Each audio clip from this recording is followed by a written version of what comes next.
What's up, people? Happy Thursday! Hindi ako mag-good morning kasi hindi good morning ngayon, guys. Dahil gabi na. It's 10:35 in the evening na. And super late na ako nag-open ng vlog. So, ngayon, mag-haul ako ng mga pinabili ko sa ate ko sa Pinas. Kasi muwi yung in-laws ko. 3 weeks sila doon. So, naglista ako ng mga pinabili ko sa ate ko. And then, ayun, pinadala niya dito. Ay, ba't wala yung loko? Nasa na ajichiban ko dito? Oh, may kinuha kasi dito si ano eh. Si Ibar eh. Raven, I need chair, please. Can you get me the chair? The green. Wala akong tripod, guys, kasi nga itong aking camera eh merong silicone casing. So, hindi ako makapag... Diyan na. Hindi ako makapag... tawag dito. Makapag... tripod. Wala nga, plastic lang yan. Raven, can you get the ano? Ayun. The blue bin. May assistant ako dito. Yes po. Bra, kalat ng bahay din. Sobrang kalat. Kana. Ay, naku. Buti na lang Friday na bukas. So, maski late ako matulog eh. Okay lang. Dahil last day naman. So, patong ko lang kayo dyan. Sana hindi kayo mahulog. Riven, kung mo gagalawin to ha. Para hindi mahulog. So, dito na ako mag-haul sa floor kasi ang bigat na ito eh. Isang ano to. Isang plastic na garbage bag. So, ito na nga. Yeah. So, ito yung mga pinabili ko. Ito yung mga nilista ko tapos pinabili ko sa ate ko. Siyempre, hindi mawawala ang ating Goldilocks Classic Polvoron. Ayan. Dalawang ganito yung pinabili ko, pero nagbigay si Mami ng dalawa. So, yung isa, iniwan ko dito, tapos yung isa binigay ko sa taas. Kasi sabi ni Mother, bigyan ko na lang daw sila. So, tag-isa kami ng polvoron na galing kay Mami. Pero nagpabili ako ng dalawa. So, bali, tatlo yung nandito, tapos yung isa nasa taas, sa in-laws ko. Tapos, nagpabili ako, ay hindi pala ako nagpabili. Bigay pala to ni Mami. Si Mami nagbigay nito. Hot and Spicy Bilis. Ayan. Hindi ko na to nilista kasi mas gusto ko yung puset, guys. Kasi nung last na pumunta dito sila Mami. Ang dami kong natirang bilis, guys. Ang daming tira na nasayang lang kasi natira puro ulo. Hindi ko na nakain. So, ayun, mas gusto ko na yung pusit. Pero okay lang, kakainin ko pa rin yan kasi hindi siya hindi siya nakakaumay. Gawa ng, nasa maliit lang siya na pack. Yung dati kasi ang laki ng pack na binili nila. So, parang naumay ako. Hindi ko naubos. Tapos, ito, isa pa, hindi ko alam bakit magkaiba lang ng magkaiba lang siya ng brand. Ayan. Pero parehas na sweet and spicy bilis. Tapos, ayan, parehas na galing kay Mami yan. Ito, Happy. Dalawa yung Happy. Pero yung isang balot, dinala ni Ivar sa trabaho. Yung snacks niya. Tapos ito, ano ba ito? Pastillas yata ito. Galing kay Mami, pastillas. Tapos ito pa yung another polvoron. Wait, baby! Doon ka muna. Go. Ito, another polvoron. Yung isang polvoron pala, sabi ko tatlo. Yung isang pack neto, kinuha na ni Ivar. Dinala rin niya sa trabaho. Tapos, ito, pinabili. Ito yung pusit. Ayan. Amoy pusit. Amoy pusit. So, ayan. Maliit lang siya. Pero okay lang. Parang maibsan lang ba yung cravings mo sa pusit. Tapos, ito, dried fresh mango. Ito, guys, nasa yellow basket to ng ate ko. Ayan. Kung gusto nyo, mag-order nito, i-ano nyo lang, i-check out nyo sa yellow basket niya. I-try ko ilagay dito somewhere yung kanyang TikTok account. Dried Fresh Mango. Ito mga to, gagawin ko rin ng video guys. Kasi, nag-start nga akong mag-affiliate. So, gusto ko rin ilagay yan sa, sa aking showcase. Tapos, nagpabili ako kay ate ng tatlo pala to. Tatlong plastic labo. Si Raven nagpuputok ng ng bubble wrap. Huli si Raven. Ito, another. Ito yung kasing brand netong Dilis. Pero this one is pusit. Sweet and spicy pusit. Tapos, ito naka to.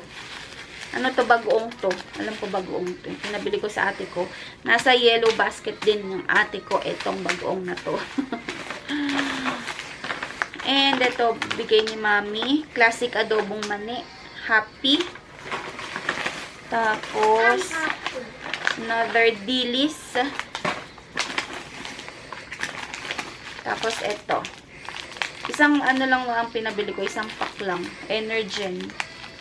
Yan, pang breakfast or pag malamig ang panahon, yan ang aking titimplahin.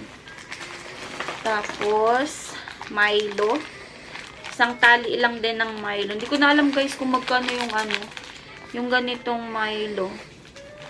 12 sachets. Ang lilit na rin pala, oh. Mas gusto ko yung nakapak na ganito para isang isang bukasan na lang. At least matatansya mo yung kailangan mo. Unlike yung kapag malaki, tapos ilalagay mo pa sa container, ganyan-ganyan, mag-scoop-scoop ka pa. Ito nakapak na talaga siya. Tsaka iba yung Milo guys dito sa Canada. Kasi meron tinitindang Milo sa mga Asian store. Iba yung lasa niya. Kasi ito, inaano ko to nilalagay ko, parang inuulam ko sa kanin. Tapos, bumili ako one time nung nasa Asian store. Tapos nilagay ko sa kanin. Parang hindi siya, iba yung lasa niya. Iba talaga yung galing sa Pinas, guys. So, nagpabili ako. Pero isang isang tali lang. Tapos, ito, syempre, itong very famous na Cebu brand ng dried mangoes. Dalawa to. Yung isa, inakit ko na sa taas kasi nasabi ni Mother, bigyan ko na lang daw sila. So, tag-isa kami ng dried mangoes. Tapos, ito yung mga cheese powder. Kasi, wala silang ganitong cheese powder, guys. Meron sila yung mga, ano bang tawag doon? Yung mga nakalagay sa maliliit na bote. Yung mga, ano ba, cheddar ba yun? Mga ganun-ganun.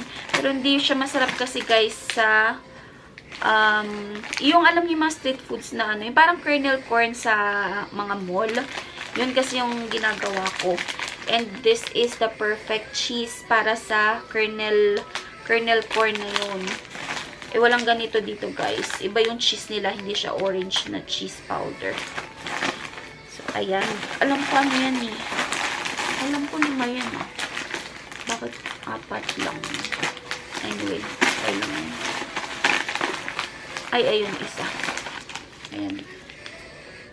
So, August 2027 yung expiration. Yung ibang dala ni Mami, mag-expired na siya this coming March 15. So, tinatry kong ubusin na para hindi naman din masayang. And, meron pa akong almost 15 days, mahigit 15 days para ubusin yung ganitong cheese na natitira. Tapos, eto guys, alam nyo ba to? Ito yung favorite ko nung nasa Pilipinas pa kami. Lagi akong bumibili nito kasi doon sa may SM supermarket, sa labas nun, meron siyang parang yung matindahan ng mga candies ba, ganun. So, eto, every time na nag-groceries kami, paglabas namin ng grocery, bumibili talaga ako nito. Ito yung seedless kiamoy. Ayan. Maalat siya, maalat-alat siya. Tapos, seedless nga, wala na siyang buto. Unlike yung, di ba merong kiamoy na candy? Candy siya, tapos sa loob nun, nandun yung, niya, yung parang, kiamoy niya na may buto. Yun. Pero, ito yung pinabili ko na yung seedless na, tapos ito maalat. Yan siya. Kaya lang isa lang yung pinabili ko. Pang ano lang din talaga. Pang cravings. Pang tikim-tikim sa aking cravings. Ito yung ano niya. Balot niya. Pero hindi ganito yung pack niya dati eh. Hindi ko alam kung saan nabili to ng ate ko. Yung dati kasi, parang sun dry ata yun. Ang brand. Pero ngayon, hindi na. Saka konti na yung laman niya, guys. Pero anyway, okay lang. So, ayun lang pala. Yun lang yung mga pinabili kong mga pagkain sa ate ko. Yung iba, ano ba? Yung ano, meron akong pinabiling 2 banig ng Decolgen kasi si kuya pag may sipon, yun yung iniinom niya, Decolgen. Aray ko, iba kasi yung pang sipon dito eh. Kaya, nagpabili na ako ng 2 banig. Tapos, ito yung ano, yung aking, yung tripod ko. Face tracking tripod. Na-try ko na siya actually. Maganda siya and nagustuhan ko. So, hopefully, pag mag-vlog ako ay magamit ko talaga siya. Pero, ngayon, hindi ko siya ginamit kasi, ano nga, hindi ko malagyan ng tripod itong aking camera. Ay, meron pa pala akong nabili yung nag-iisang litid. Litid na binili ng ate ko. Pinapabili ko kasi yung, ano, yung, alam niyo yung galing sa Bulacan, mga ganun. Wala siyang nahanap na ganun. So, bumili na lang yata siya sa katrabaho niya. And isa lang yung nabili ko. Nabili niya. Kaya, ayun, tinitipid-tipid ko guys. Kasi, masarap yung ano, yung litid na yun. Parang ano, maalat-alat na parang chicharon, ganun. Iba yung butcheron sa litid, guys. Yung pinabili ko yung litid talaga. Sayang nga kasi isa lang. Pero, okay lang naman din. Ano lang. Pang ano lang din ng mga cravings ba, ganun. Meron na rin naman silang nabili na ano eh. Na same ng litid. Kaya lang, hindi ko alam kung mali or ganun talaga yung ano, yung bagong laman ng ano, ng litid. Kasi, ang nakalagay kasi is special isaw. Iba ba guys yung ano? Iba ba yung litid sa isaw? Kasi, hindi ko sure eh. Yung litid kasi medyo maalat. Itong isaw na nabili nila, hindi siya maalat guys. Ano lang, parang chicharon na, parang butcheron ganun, na walang alat. So, nilalagyan nilang ni ano, ni Ivor ng asin para magkaroon ng lasa.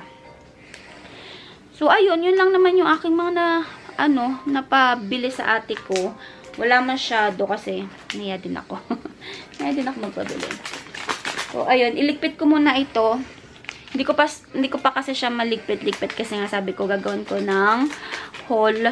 And ngayon napakita ko na sa inyo, pwede ko na siyang i-put away at pwede ko na ilagay sa aming pantry. So, ayan, ayusin ko muna itong mga to. Ito na lahat yung mga pinabili ko.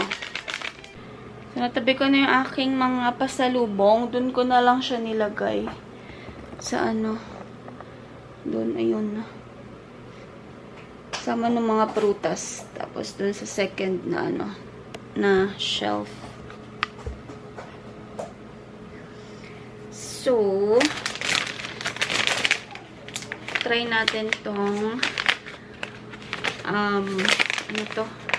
Yung seedless na dried chamoy. Wala siyang pagkapasan niya. Ayan siya. Ay, nako, nagbiblink-blink na naman yung aking camera. Wait lang, bago mamatay yung So, kain na tayo nito. Ganito yung tsura niya, guys, oh. Ayan.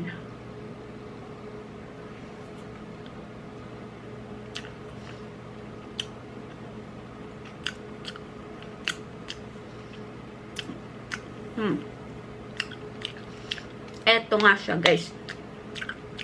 Legit.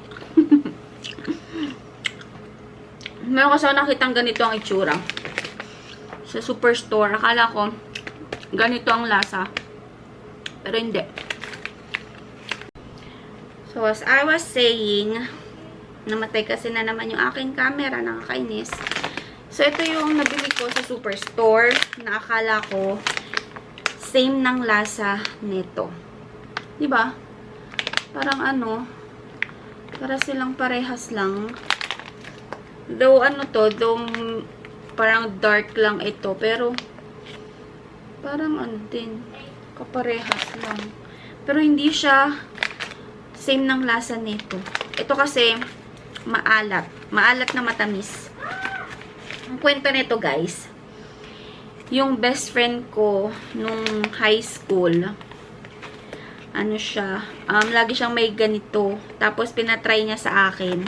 Ayun, nagustuhan ko. Tapos, yun, after noon, lagi talagang bumibili pag nagpupunta kami sa supermarket. Kasi nga, mahap din siya. So, pag meron ako, ganito, dinatago namin.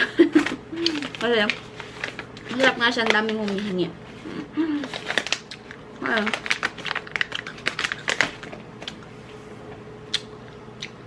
Hap. Dalawa lang kainin natin. Dalawa lang ba? Tatlo. Wala. Next, ano ulit. Susunod na araw na ulit. Para hindi siya maubos. Kasi, walang ganito dito. O, ayun. Yun lang. Feeling ko hindi magugustuhan to nila Raby at Raven. Hindi sila mahilig sa mga ganito. So, si Raven kasi puro mga matatamis ang bet. Si ate naman, maalat. Dumalat ito pero I don't think magugustuhan mo. So, ayun lang. Ayun lang yung ating haul. And, hindi ko alam kung kailan ko na naman ma-upload to kasi sobrang tagal ko mag-edit ngayon, guys. Kasi nga, nawiwili ako sa TikTok. Lagi akong nasa TikTok app, kaya bihira ako mag-YouTube niyan, tsaka mag-film. But anyway, try ko. Baka this weekend. So, hopefully ma-edit ko na siya para may upload ko na rin. So, anyway guys, yun yung ating video for today. Thank you so much for watching and please don't forget to like, share, and subscribe to my channel. And I will see you all on my next one. Bye!